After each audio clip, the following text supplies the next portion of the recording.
Is-sena li għaddiet l-Ajruport Internazzjonali ta' Malta kellu żieda ta' aktar minn 17% fil-passiġġieri.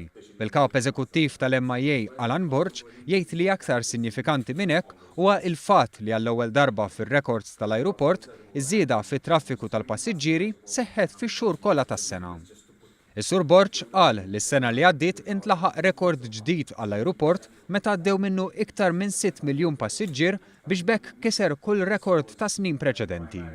Is-Sur Borg qal li dawn ir-riżultati inkisbu bil-ħidma tal-operaturi kollha, inklużi l-linji tal-ajru u l-Awtorità tat-Turiżmu. Huwa qal li s-suq ewlieni baqa' r-Renju Unit li kien segwit mill-Italja, il-Ġermanja, Franza u l-Belġju bżieda fil-passiġġieri mis-swieq kollha.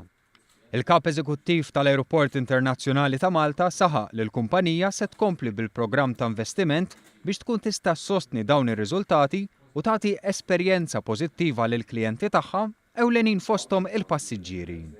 Huwa qal li l-iskedda tal-ajruport għas-sajf li ġej tinkludi xejn inqas minn 16 il-rotta ġdida. Qal li din l-iskeda tinkludi għall-ewwel darba titjiriet lejn il-Portugal, destinazzjoni li ilha ħafna fil-mira tal-ajruport. Il-Ministru għat-Turiżmu Konrad Mizzi qal li din is-sena se tkun tajba ħafna b'għadd ta' linji tal-ajru li se jżidu l-frekwenza tagħhom. Jiena konvint li bil-increased capacity li se jkollna, aħna se nkunu nistgħu dejjem nibqgħu nsaħħu in-numru ta' turisti fix-shoulder months. It-target tagħna huwa li f'Jannar, fi Frar, f'Marzu nibqgħu nżidu it-turisti biex bekk ikonna biex ngħidlek inneħħu s-seasonality factor. Il-Ministru Mizzi temm jgħid li l-pass li jmiss u li l-Gvern ikompli tejjeb il-prodott turistiku.